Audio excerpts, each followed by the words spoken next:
Saudara-saudari, marilah kita mendengarkan renungan dengan judul Hati yang Berkobar-kobar, yang berdasarkan pada Injil Lukas bab 24 ayat 32. Kata mereka seorang kepada yang lain, "Bukankah hati kita berkobar-kobar ketika ia berbicara dengan kita di tengah jalan dan ketika ia menerangkan kitab suci kepada kita?" Dalam nama Bapa dan Putra dan Roh Kudus. Amin. Saudara-saudari terkasih dalam nama Tuhan Yesus Kristus.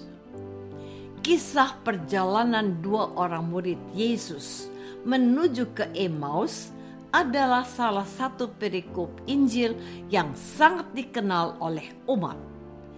Kleopas dan kawannya sedang asyik bercakap-cakap dan datanglah Yesus kepada mereka.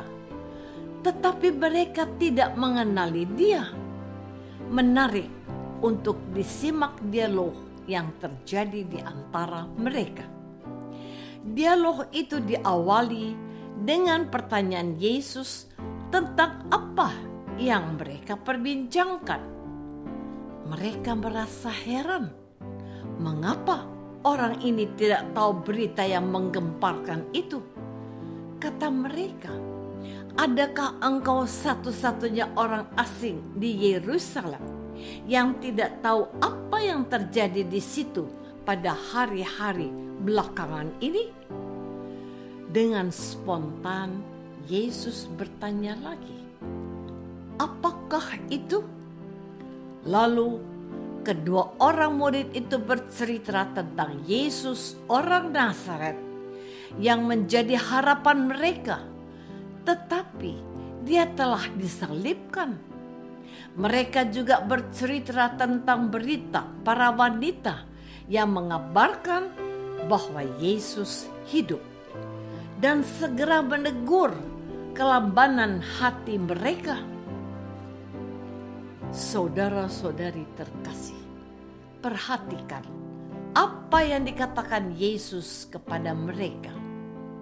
"Hai, kamu orang bodoh, betapa lambannya hatimu, sehingga kamu tidak percaya segala sesuatu yang telah dikatakan para nabi. Bukankah Mesias harus menderita semuanya itu untuk masuk dalam kemuliaannya?" Lalu ia menjelaskan kepada mereka apa yang tertulis tentang dia di dalam seluruh kitab suci, mulai dari kitab-kitab Musa dan segala kitab nabi-nabi. Tidak ada kelanjutan dari dialog itu karena mereka sudah mendekati tujuan mereka. Ketika Yesus hendak melanjutkan perjalanan, mereka mengajaknya untuk tinggal bersama mereka. Menarik untuk diperhatikan bahwa tamu atau orang asing ini yang justru menyiapkan makan malam mereka. Ia mengambil roti dan mengucap berkat, lalu memecah-mecahkannya dan memberikannya kepada mereka. Dan pada saat itulah mereka baru mengenal dia sebagai Yesus. Tetapi ia lenyap dari hadapan mereka. Dan inilah kesaksian mereka.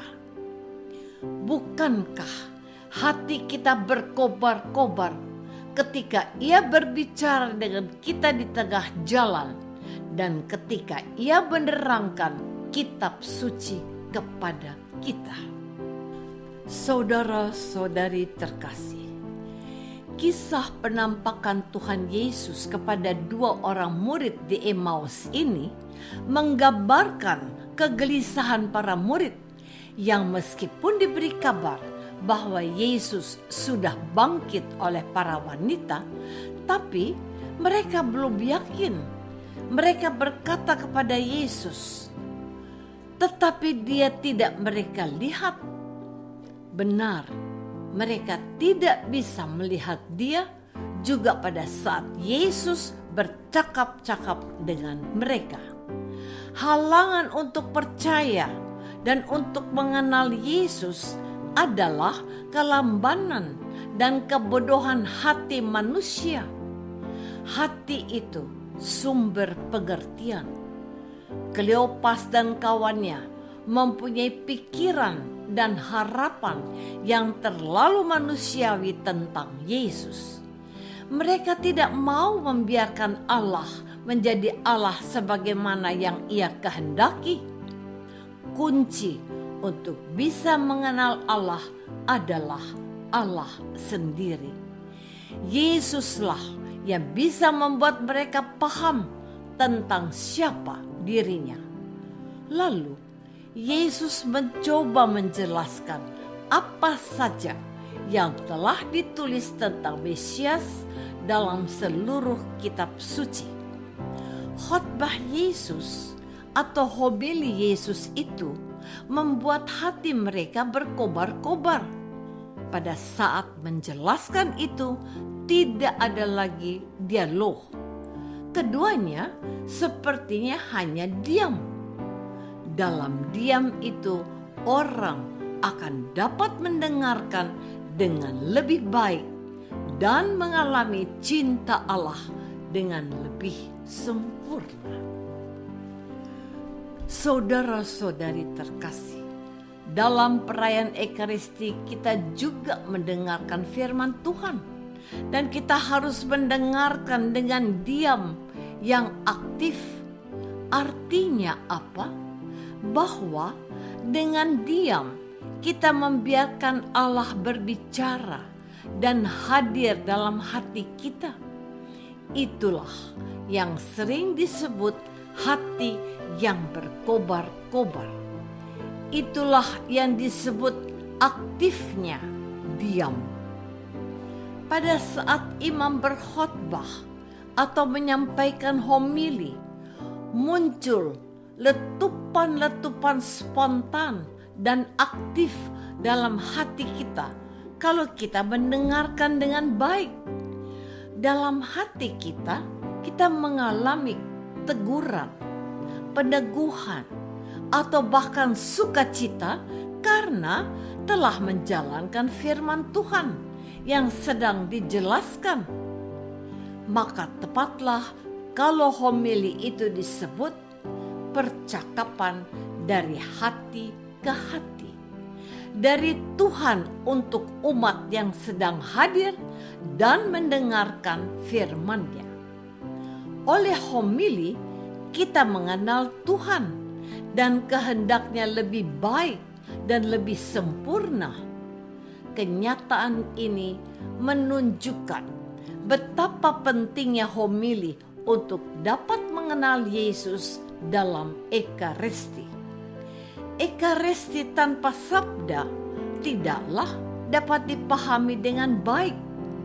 Melalui pewartaan hari ini, kita dijadikan pribadi yang semakin mengenal rencana besar Allah Bapa dalam Yesus yang bangkit. Seperti kedua murid, Tuhan kita telah dijadikan manusia Paskah, manusia yang baru berkat pertemuan dengan Yesus yang bangkit, yang kita rayakan dalam Ekaristi.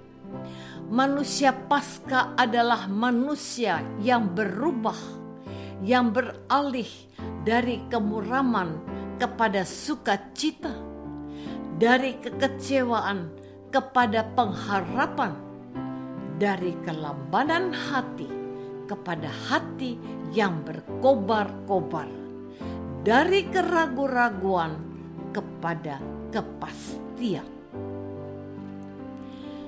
Apakah aku sudah membuka hatiku untuk sapaan firman Tuhan yang membebaskan?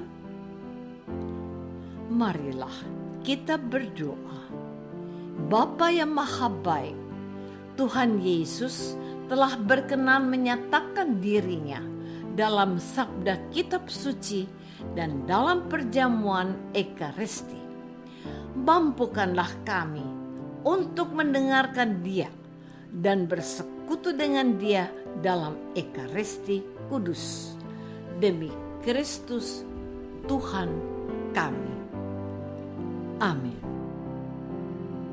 Semoga kita semua selalu dinaungi dan dibimbing oleh berkat Allah yang Maha Kuasa, Bapa dan Putra dan Roh Kudus. Amin.